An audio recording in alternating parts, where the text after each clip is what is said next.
Hi, it's Seed World Canada Senior Editor Marc Zienkiewicz, and welcome to a special St. Louis edition of 5-Minute Chats. These are short chats recorded live this week at the National Association for Plant Breeding annual conference here in St. Louis.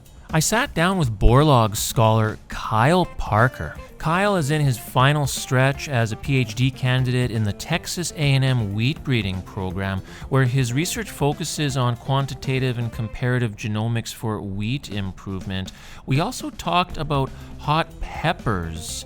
It wasn't until he worked in a hot pepper breeding team with H.M. Klaus that he knew plant breeding was his future. In case you're not familiar with it, the NAPB Borlaug Scholarship Program strengthens the plant breeding profession by helping support attendance of future leaders at the NAPB annual meeting. Kyle is one of over 20 Borlaug scholars that are present at the meeting this year. Enjoy our chat. Kyle, thank you for joining me. We're here at NAPB in St. Louis. Now, before we talk about wheat, I want to ask you about something totally different, and that's hot peppers. Can you tell me why working with hot peppers changed your career trajectory?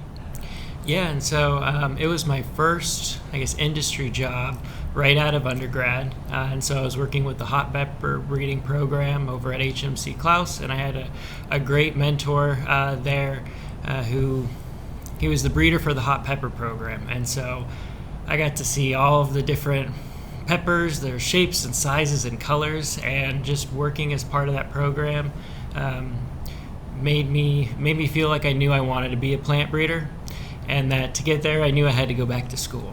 But that was the awakening I had. And what's your favorite hot pepper and why? So we had some cool Serrano peppers that were designed to be eaten at maturity, so they were colored Serranos. And they had just such a cool flavor profile, and so I liked bringing some home after the field days. And so it had this nice yellow Serrano, and then you could chop it up and put it in with a rice dish, and it brought so much flavor along with the spiciness. And on the Scoville scale, what do those rank? Are those really hot? Yeah, I would say they're pretty hot. So usually Serranos are the step up from jalapeno. So it's worth the heat just to get that flavor. Yeah, it's a perfect combination of both flavor and spiciness. I know, there's efforts to breed, a jalapeno, for example, that's maybe not as hot. But if you create a pepper and remove the heat through breeding, does that affect the flavor at all? Do you get less flavor if the pepper is less hot? So as a professional taster in the field, to rank the spiciness, I'd say the oils with the spiciness kind of add their own flavor, but you still do get a pretty rich vegetable flavor from the not spicy jalapenos. It's just missing that extra layer on top. Yeah. Sometimes that extra layer, though, in terms of consumer preferences, I don't know, maybe that can make all the difference sometimes. Yeah, and then something I didn't think about before going to commercial breeding, but sometimes the salsa makers want it to not be spicy, so they can add the spice later, so you can kind of keep it consistent.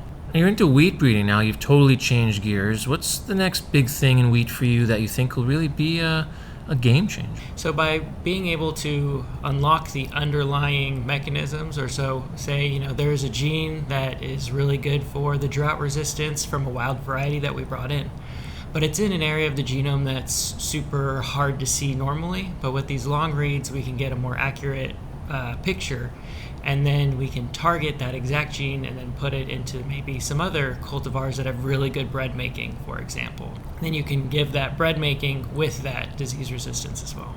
Before I let you go, you're a Borlaug Scholar. Congratulations. How does the Borlaug Scholarship help students like yourself to kind of get to that next level in their career? It's very important with community building. And so what the Borlaug Scholars kind of do is they'll connect you with another mentor. And so you're kind of connected to the broader plant breeding community, rather than if you're just working in your own lab, your only access is with the advisors that are immediately around you. And so this can let you interact with people all across the country and get more different viewpoints and perspectives that you can take into your own work. And so while besides just connecting you with another mentor, it kind of also puts you up on the stage in front of everyone to be like, oh, these are young and upcoming breeders, like, community, look at us. And so I think that's the biggest aspect, is just kind of connecting your face and your name with what you like to do with everyone else who also likes to do those things. Yeah, that's important. The networking and sort of, introducing our readership, the public, to that next generation of breeders. So thank you so much for sitting down with me, Kyle. Thank you.